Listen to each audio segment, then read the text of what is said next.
Hey everyone, happy Valentine's Day. You know what they say in the cyber world? Sometimes Cupid could shoot that arrow in a bad spot. Be careful. You're watching Techstrong, gang.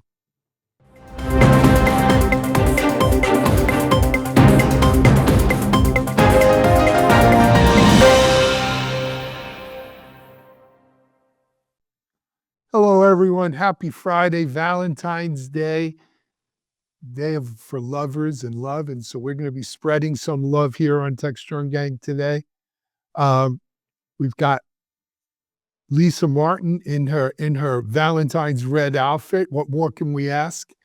Got a lot to go over though. There's a lot of news going on out there, and we're doing our best to keep aware of it.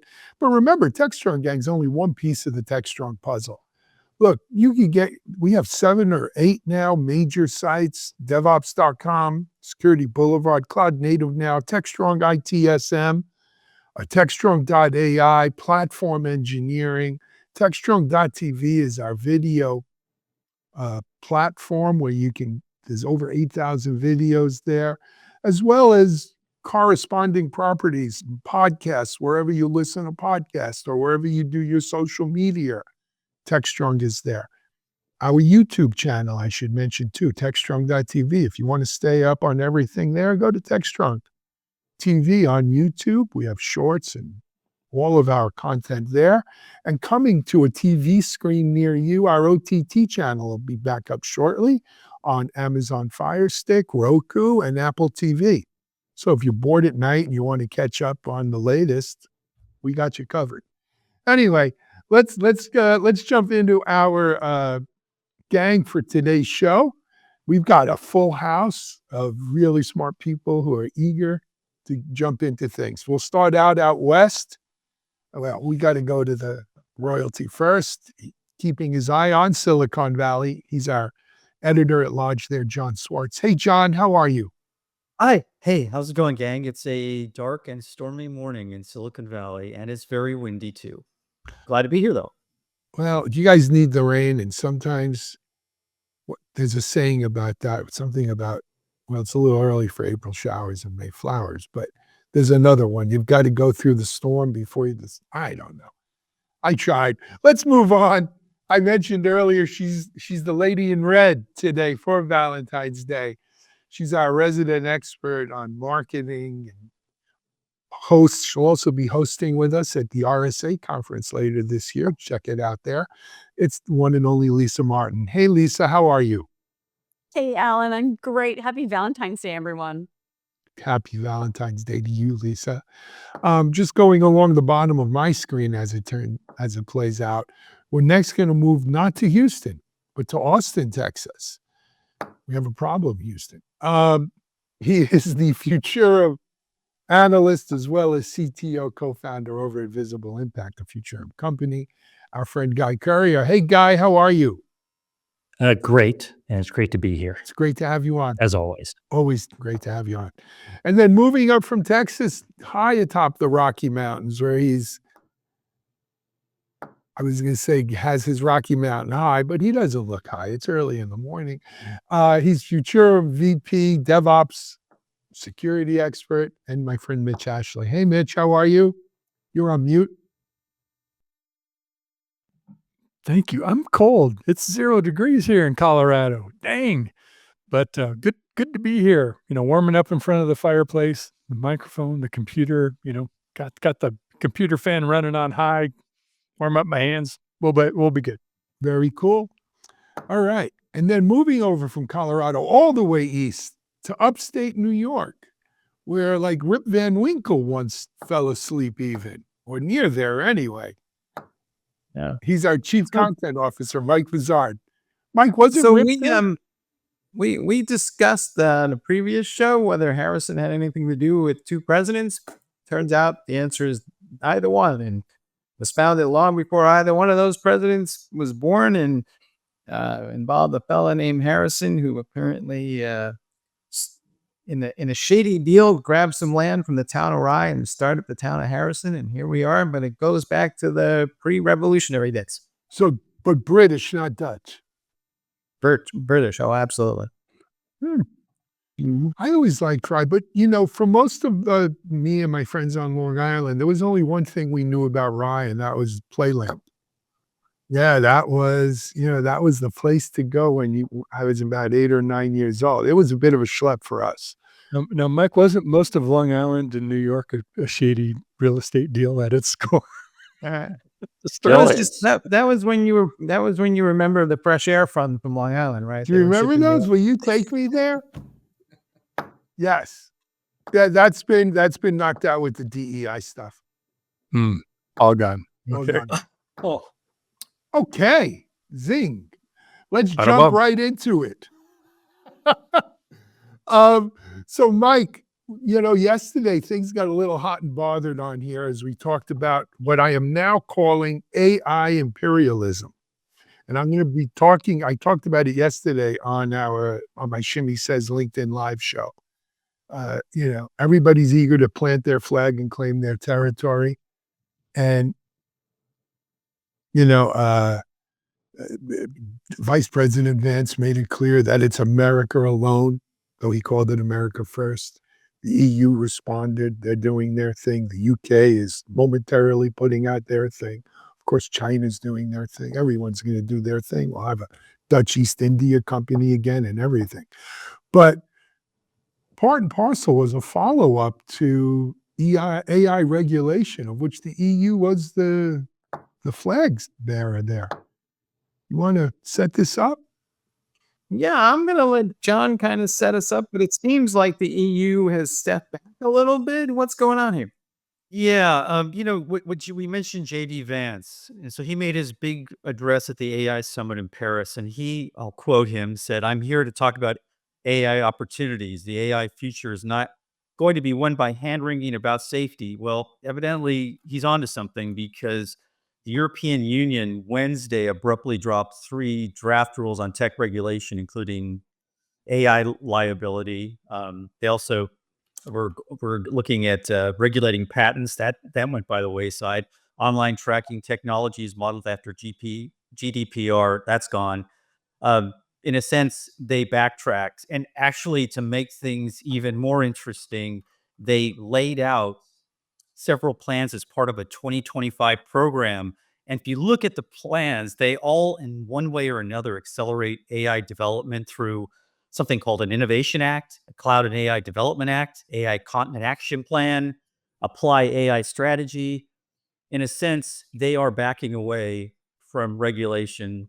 And in a sense, there are also 2 major projects going on. There's the one from France that's about $112 billion. And then there's yet another EU plan to stake their claim. So in a sense, we talked about the robber barons and land barons, land rush. It's going on there as well as it is going on Well, here. no, this is a And it worldwide. shows, It's a brave. yeah, they're It's a going on new world. everywhere. It's a new world. It's a new world, right? So everyone's got taking their flag, and I think this is a continuation of what we talked about yesterday. It's a free for all, and it's a little bit disconcerting. I mean, to say the least.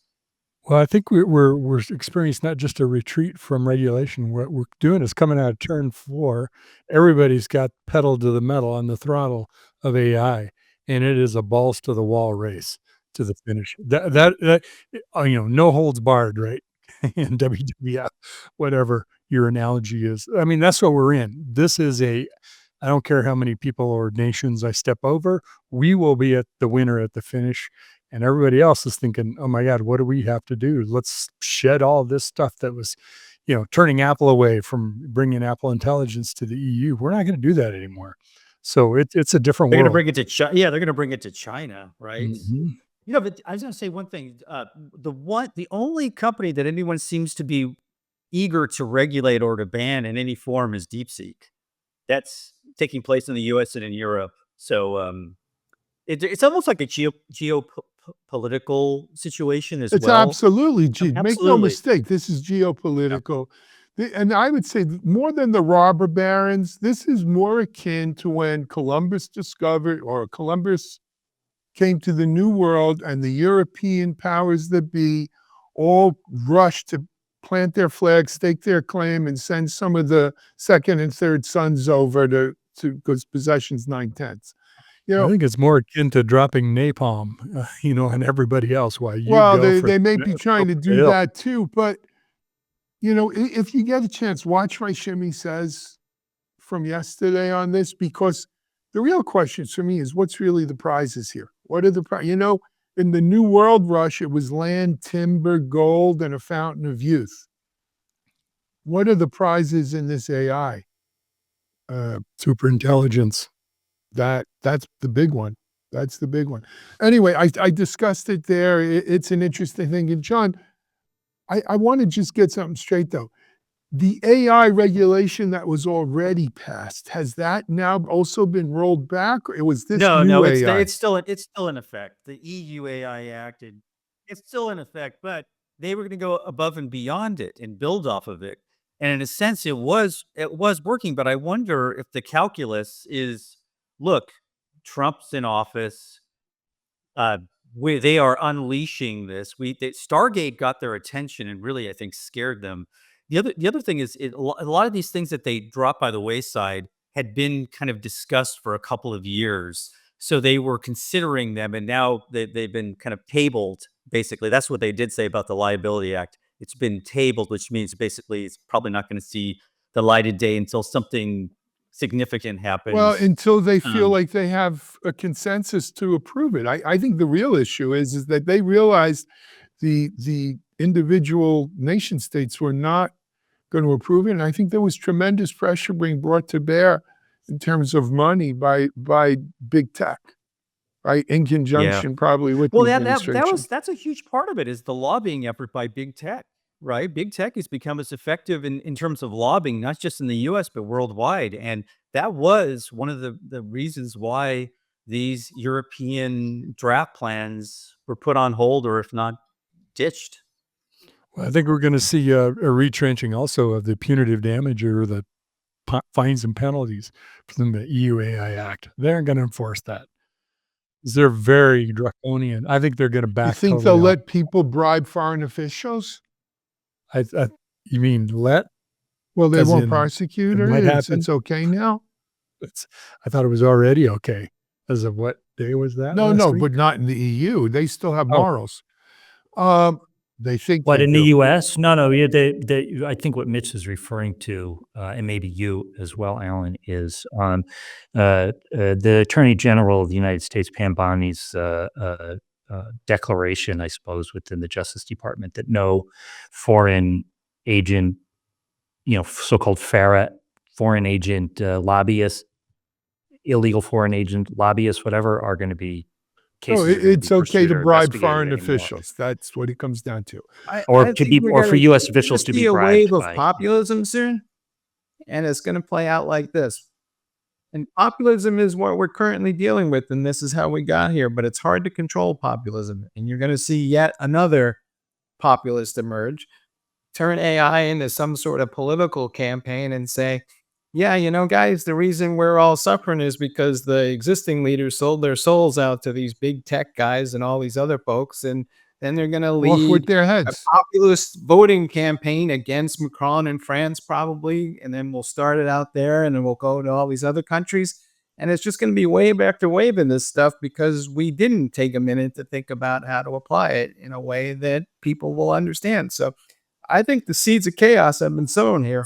Let them French eat cake. Revolution all over Let again. them eat cake.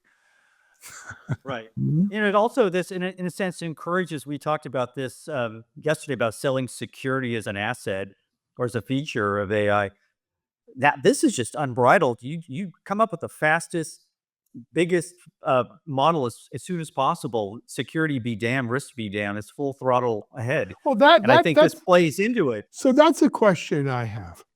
Where are the 100 scholars and experts and leaders who said that we have to put the brakes on? And mind you, whose John Hancock was the big one on that 100 scholars, right? Our boy Elon doesn't stop him from bidding 100 billion for AI. What, to slow the brakes down on that too? You spell that with a capital H, a capital H. Well, you saw the judge pretty much toss the Elon a dig where he said, basically, let me get this straight. You want to buy a company that you're complaining about is not for the public good so you can make money on it. And he was just basically, saying you're kind of He's argued, yeah, he's argued both sides about AI. It's so hypocritical, that whole Yeah, no. play. Well, Elon does whatever's best for Elon. We know Whatever he that. wants. So why Never wouldn't you says- put him yeah. in charge of $1 trillion government? But on top of that, though, what about the other 99 people who signed those letters? I don't hear any of them speaking out. You would think There are a lot of people who are not speaking out on a lot of different issues, right? I mean, we can go beyond tech. We won't, but there's just this era of silence, and that's something that I'm glad you addressed yesterday, Alan. The idea of speaking up and making your stand, and kind of being not afraid to speak up. And I think that's probably one of the reasons why when we first saw Vance's comments, we're thinking how brazen, but in a sense, he probably knew what was going on, obviously knew what was going on behind the scenes, and he was speaking to the room, and they're all falling in line. It's the strategy. It's a very conscious effort. I don't think it's by accident. It's very Yeah. intentional. well, We're, look, I think Mike is right, though. I think we're in a kind of a stunned moment before there is a reaction, and it's roughly a popularly led reaction. I mean, I think about, for example, so we talk a lot about, at least privately, we talk a lot about how AI actually stinks at what it does to a certain degree. And you need human intervention and supervision and all that sort of stuff. But we tend to be talking about more complex tasks like generating code, generating images, generating language and stuff like that. But these same tools, including generative AI, when applied to a lot simpler tasks, can do them well enough. And the simpler tasks are being filled right now with human beings with simpler jobs, necessary and essential jobs. But if when this really starts to hit the fan, so to speak, is when those people are losing their jobs. I think I tend to say, don't worry, it's not so much you're losing your job, it's not so much about productivity, but I think my mind tends to be on this knowledge worker stuff. When truck drivers are losing their jobs because AI is driving the trucks now, when farmers or field workers are losing their jobs because robots can do them, and all that sort of stuff, that's the sort of thing that's probably coming sooner than artificial general intelligence, but that creates that kind of a popular movement and popular backlash. Guy, that needs to be addressed. Guy, we saw this with the advent of the modern factory and assembly lines and all of that stuff, and the response to it was the rise of the American labor movement, right? You didn't have a strong labor movement prior to that. And that really gave rise, and a lot of people will tell you that's what powered the mid-20th century American dominance, was the rise of the middle class empowered by that labor movement. And maybe something like that happens. Who knows? You're already hearing from folks about it's getting harder and harder to break into a field on entry-level jobs because a lot of those things are being automated. And so there isn't these functions for people to go spend a year to get trained on something that may have to be addressed in college education programs or something. But the bar is moving already. That's a great point. When you think about people with entry-level jobs, right, which may include low-level tasks, and that's where this is kind of moving in terms of AI agents. So it's going to be much more difficult. It's going to create this incredible ripple effect across not just the economy, but the education system, so everything. I think there's another big impact of this, and that is a move to what essentially becomes AI nationalism, where every country, if it's an all-out race to AI, AI isn't something you can, put a border around. It's going to be and is in everybody's products and services and technologies. So U.S. companies operating in European companies are going to be penalized or shut out or tariffed or whatever, and probably vice versa, because they want to favor their own national AI strategy. So I think that message was loud and clear. Headed down a path of very nationalistic behavior by countries, and That's AI what is the Macron dividing did. line. Macron what did it. Macron Well, did when he announced this that's plan. what He said, Vance "This is is our saying version of too. Stargate." So right there, that's a cornerstone of Trump's whole economic plan with tariffs, is that our market represents the biggest prize on the board. And if you want to play in our market, you're going to have to make it here or sell it here or pay the piper or bend your knee. What he's missing is our market is a market of 330 million odd people, about the same size as the EU market. The market over in China has 1.5 billion people. The market in India probably has 1.6 billion.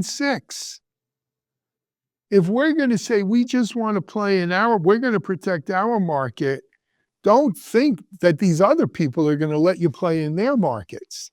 And their market, long term, may wind up being a bigger prize. It's the It's a bigger market. deglobalization of markets is what it is. Yeah. So Yeah, that message was loud Exactly. and clear. The So the lack only- of collaboration and the competition. the only thing I would add to that, though, is if you're sitting in China or India, or you're asking yourself that a lot of the jobs that you have over there are more entry level type things or tasks that can be automated by AI. So are you in a bigger dangerous situation where suddenly half the population is out of work?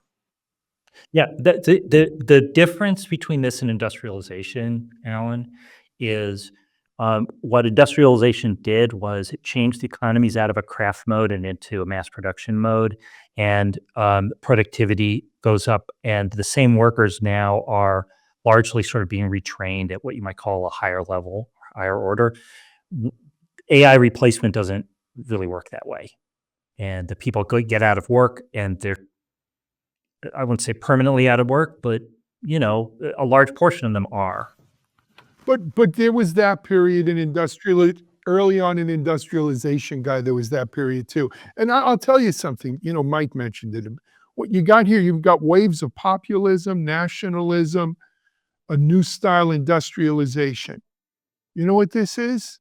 This is the world pre-World War I. Multipolared, many powers, everybody doing their thing, highly nationalistic, relatively new companies at the time. Germany was a relatively new country. Italy was a relatively new country. A lot of the British Empire was stirring for independence. It took one bullet into Archduke Ferdinand, wasn't it, Mike? Archduke Ferdinand, and that set the tinderbox afire. And how many millions of people died? And I'm not saying that's going to happen here, but it's eerily similar in the brew that's brewing. Yep. Anyway, let's take a break on Techstrong, gang, and come back, put our smiling faces on. It is Valentine's Day. You know what? SAP, that cutting edge tech leader, is coming out with some AI agents. I can't wait to hear all about it. You're watching Techstrong, gang. Discover Techstrong Group, the epicenter of tech innovation. We're your go-to for reaching IT leaders and practitioners worldwide. Our secret? Impactful content that sparks awareness, engagement, and top-quality leads. With us, you'll access editorial websites, streaming videos, virtual events, custom content, analyst research, and more. Join our satisfied clients. Let's revolutionize your tech journey. Contact us today and tell your story to the world in the most powerful way with Techstrong Group.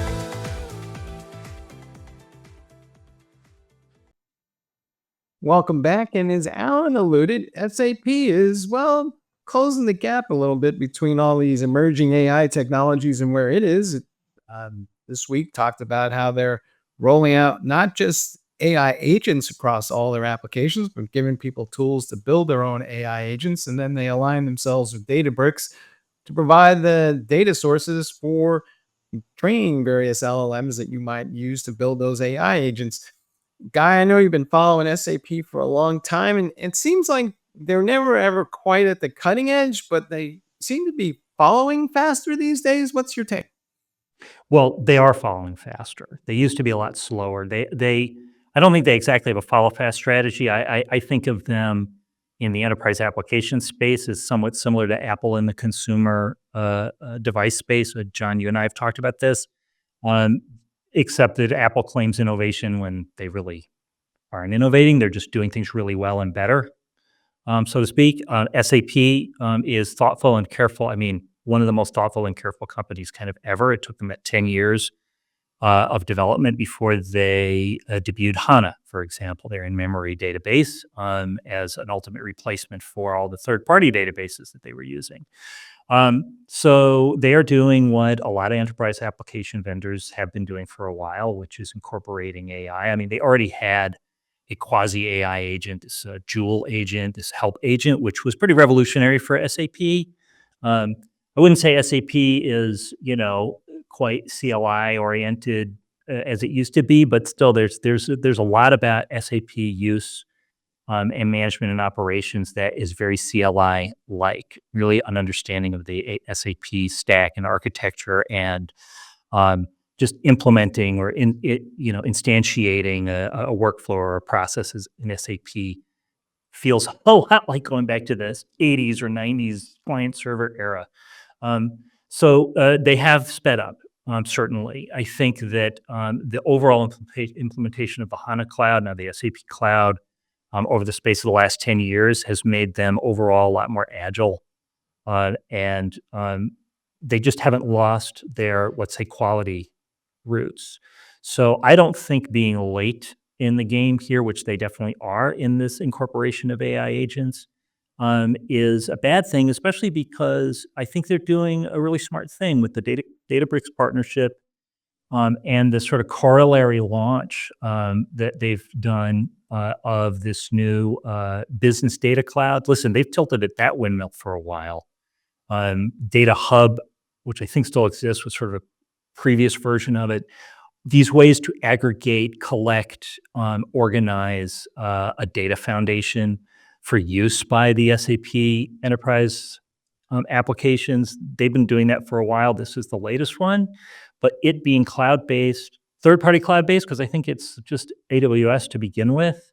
So they'll land there and then expand from there, and doing it in partnership with Databricks. That's a really smart strategy because, as we have said here, and some of us have been yammering about for quite a long time, one of the most important success factors in any AI implementation is sound, quality, well-organized, and clean data.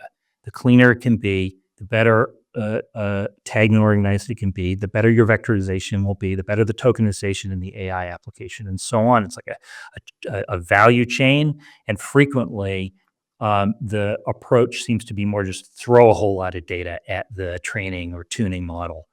SAP is doing a lot better, and they are also not trying to do it all themselves. When they talk about the training or tuning of their own LLMs within the interface, within Joule, they're doing all the classic things, helping with code development, helping with the SQL query development, helping with operations with all these AI agents, but they are training using this data cloud that they've created and now have made available to the public. And so the overall user experience should be a lot better in a lot of ways, and a little bit less do-it-yourself. So, Mitch, let me ask you something. I feel like when I look at this SAP thing, this old conversation about build versus buy is coming back around. And the nice thing, I guess, from a certain perspective is, well, if SAP is going to give me AI agents, I don't have to build those myself. But then they're clearly saying I should build some AI agents because they're giving me some tools. So when would I build my own AI agents versus when would I buy them? And am I going to buy more than I build? Well, SAP has a history of partnering with the right key technology companies. They have a big partnership with SUSE for Linux. There's a special edition specifically for running SAP at a very high level, high performance, high failover, et cetera. This is similar to that. And then with SAP partner with Databricks to essentially help them get their data house in order, as well as, not saying it wasn't, but take it to that level you need to do AI and LLMs, and without SAP having to go build all of this themselves. Plus, I haven't done the analysis, but I got to believe there's a big overlap in customers between the two, between Databricks and SAP. So that would make it a natural affinity for them to work with. I'd be surprised if that wasn't the case, because now you can go to market with this joint solution that both of your customers work, in a majority of cases. I got another example of that collaboration and partnership, Mitch, that I think is equally illustrative, which is Oracle. Used to be you had to have Oracle database to run SAP.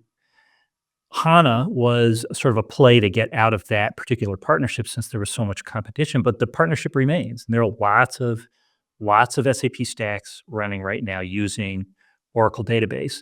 Databricks itself is somewhat competitive with a whole lot of what SAP has done over the last 5-10 years. But this is, like you say, a recognition of excellence and an incorporation of excellence for better customer and user and operator experiences for SAP. So that's another example of that smart strategy. Today's technology makes for strange bedfellows. It does. And who else is going to partner with Databricks to do the same thing SAP did? I wouldn't be surprised if we see some other companies pop up. That's a good point. Yeah, I think the collaboration angle here was what struck me as SAP continuing to partner well. Mitch, you bring up a great point. There's probably a tremendous amount of overlap with joint customers. And at the end of the day, it's how can we help our customers build and leverage AI agents to make their businesses run faster, better, more successfully. So I think they had done a good job here with really putting the customer value and the customer outcomes in laser focus. I'd love to dig in more and see and understand more about the go-to-market strategy is going to be with the two companies. But I think ultimately there's going to be value delivered to the customers, and there's a lot of revenue opportunities for both companies as a result, most likely. Here's the part I'm dubious about, and I extend this to Microsoft and Salesforce and all the people who are building AI agents. Are they going to price those agents in a way that is more expensive than for me to build my own AI agent that may be tuned to my specific processes versus, it's not clear to me what models these guys are using to price these AI agents, because I've heard everything from we're going to base it on consumption of some sort of AI resource to we're going to treat it like it's a virtual employee that you get to hire for a certain amount of time. And I think the pricing of all this stuff is still unproven what the right model is. And if I don't know what I'm paying for, what am I supposed to do? That's a great point. I think maybe it's early stages and we need to really figure that out. But ultimately is what's the value for the customer? And that's something that we'll have to be seeing here to determine what does dictate pricing. I think there's a bigger issue around agentic AI, which is I think we've made an assumption that this is the next great thing on the way to the next great thing. And is it really what people are clamoring for? Right? Have they digested just using generative AI and are now saying, okay, I want that next step. I want an agent doing this stuff for me. Or maybe I want to skip the whole generative AI thing and go right to agents. Or, is people's ability, the singular ability is people's ability to kind of internalize this stuff and synthesize it slower than that. And we are, at least to your point, we're way too early with maybe some of these agentic AI things. The same thing for Salesforce and Dreamforce. And it feels like we're getting ahead of ourselves with agentic AI, especially, right? I mean, they're anointing this as the buzzword of the year. They're leading. They're trying to convince us, but as Mike mentioned, in terms of pricing, we don't know. In terms of adoption, it's really hard to get any of these companies to pin them down to give you real examples, including internally. So yeah, you wonder if this generation is skipped to the next great thing. I mean, even NVIDIA is talking about physical AI. I mean, they're just jumping from one era to another, almost willy-nilly. I will point out something else that's totally unclear. It's how are we going to orchestrate all these AI agents? SAP kind of waved its hands and pointed at a knowledge graph, but I was like, okay, that's not an orchestration layer engine. And how am I going to manage 42 different agents across an end-to-end process to execute something, everybody's just kind of going, yeah, sure, we'll figure that out someday, but I'm not seeing the tool to do that anywhere. I think Google Well, has so, one so all these things Yeah, all these things come together because SAP's pricing model, at least for cloud, is a consumption-based model. So they give you the agentic AI for free, but can you just imagine the potential for bloat and unmanaged scale from an agent doing, what it thinks it's supposed to do? If it's a usage consumption model, you might make a lot of money at it.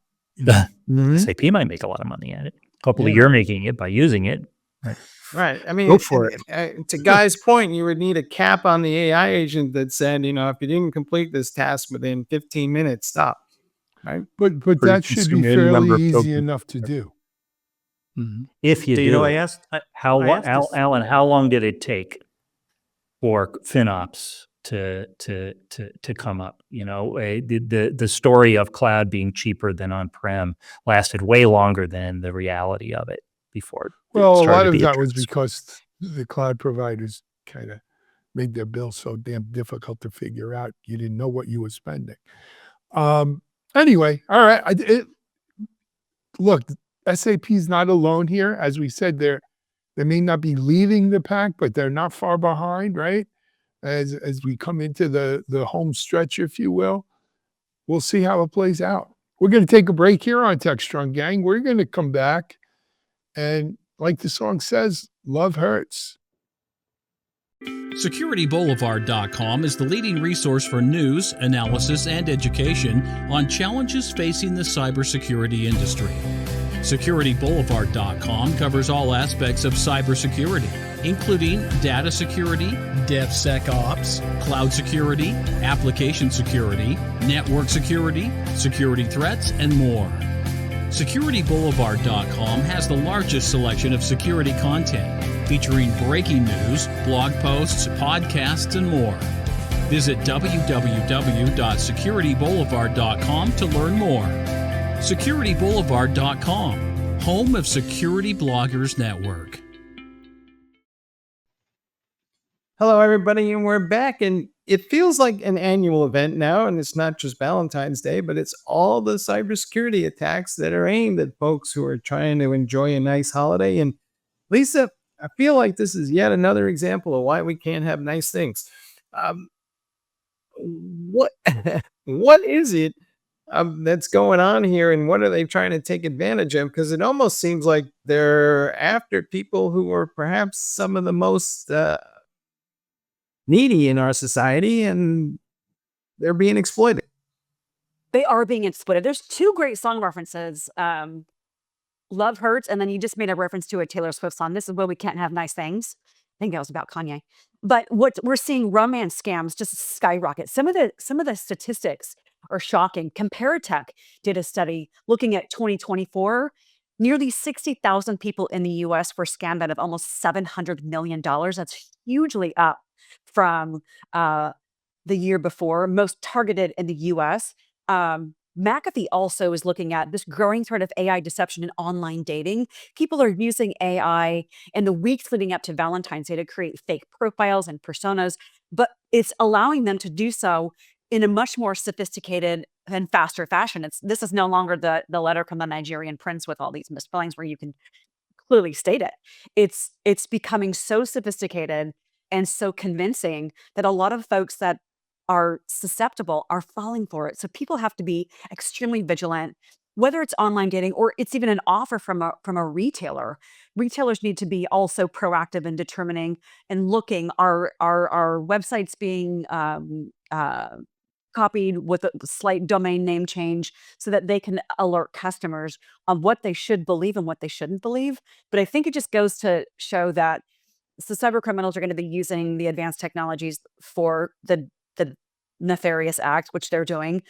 And the more I think people in the generations that are online, I think that's probably why we're seeing these numbers go up. I mean, the 2024 to 25 jump was dramatic in terms of the people that are falling for this.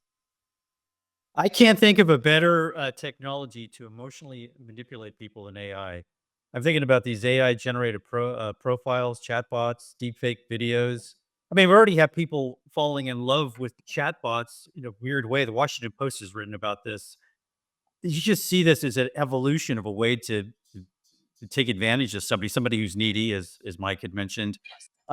It just I could see just major damage, especially kind of all ages. It's just this is something that is territory we haven't really entered before. Mitch, you bring up Tinder in the chat here, and that's one of the apps that's most commonly duplicated. So people are unfortunately, falling for more of this. But the challenge is that there's so many convincing elements that people just kind of don't think about. You just have to be eyes wide open with whatever you're transacting. If it's online dating, if it's an offer from an e-commerce retailer, we have to be really careful. But I would definitely pause Tinder today.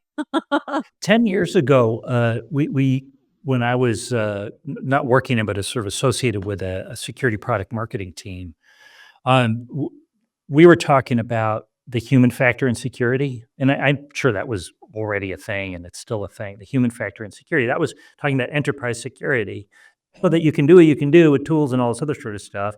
But, Leon Panetta can't help clicking on the link to go and, see like what this new speaking opportunity is for him or what have you. This is the same thing on such a huge scale, though. It's one thing if you're going to, institute, like say, oh, okay, our CISO says we need to address the human factor in security. We're going to have these 3 compliance courses, like blah, blah, blah. That does some mitigating, but what do you do for the population at large? What was the loss? Like $700 million or something like from scams last year of 60,000 people in the U.S. Like, that's a huge scale. I don't know what you do about it.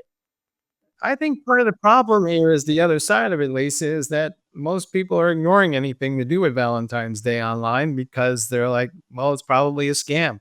And so we're having the opposite effect here where the impact of these things is not just the individuals who are impacted by whatever scam, but people in general are less likely to deal with anything online related to Valentine's Day.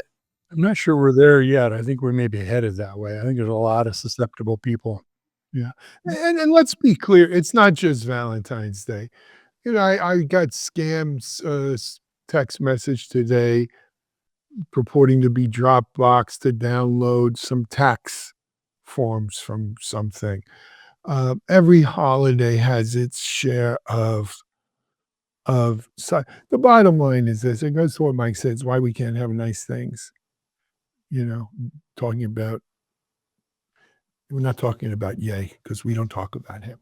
But that being said, the bad guys never miss an opportunity to take an opportunity. And that's what this is. It's an opportunity. People are out there. They know there's, some event that they can kind of play off. In this case, it's Valentine's Day. And they're doing it. And with AI, they do it better than they did before. Let me ask Mike a question. And I'm sure you'll answer instead, Alan. What has helped or what has kept credit card fraud as low as it is? And I'm not saying, we can throw up billions of dollars lost kind of thing, but it's essentially pretty low given the volume of transactions around the world. Well, U.S. law, and I think it's pretty international right now, is that the credit card companies themselves are responsible for fraud. If you report fraud or fraudulent access of your credit card account, you don't actually pay anything. The credit card company pays. Is there any kind of corollary here? I can't think of it, but is there any? That sort of regulation and law is out of vogue. But setting that aside, like Mike, is there anything that can be done in a centralized manner to? Well, help? most of these Valentine's Day transactions are already involving credit Right, cards. it's already in play, Guy. That $700 million. Who do you think paid that? Real people? It's probably credit cards, unless I pose as some Russian war bride and I talk you into transferring money out of your bank account to me, Or so Bitcoin or And that's happening Venmo too. or that's okay. not Happening too. covered. But Yeah. and the bottom line is, what? Kudos to the credit card companies. We've all been there, right? You got a suspicious transaction. You got to verify, or they denied it. They've developed algorithms that are pretty damn Mhm. good. Because still they have think- to. Because they have to. It's kind of what I'm saying. They have to because they're held They responsible do for here it. too. They I do. think the medium is texting. We can capture some of this with phishing on emails, etc. I think the wide open universe is texting. That's the way much of this is going to happen. Mm. It's a shame. Anyway, So I should I still not, believe in Mitch, you're love. saying I should not answer the person who just texted me who I don't remember, no, who they really like misses you. me and wants to get together again? Hmm? Yeah, they really I wants to go to, okay. they saw You your got the tick, profile too. and they really want to meet you, Guy. They I like say long thumbs up. walks on the pier and rainy So nights. Watching the rain. Yeah. That's what I'm going to propose. Late nights watching Techstrong Gang. Yeah, exactly. Yeah. Up on the big How TV. romantic. Definitely. That's the fish that'll Anything get better. me. I saw you on Obviously, Techstrong they know Gang. how Does to it every push your time. button. All right. Every time. Hey, we got to wrap up here. Man, what a great Friday, a great way to end the week on Techstrong Gang. We've got a full Techstrong TV lineup following the rest of today. We'll be back Monday. I know it's a holiday for a lot of us in the US, but we'll be doing a Techstrong Gang Monday. And have a great weekend and a happy, happy Valentine's Day to everyone out there. Enjoy it. Bye-bye, everyone.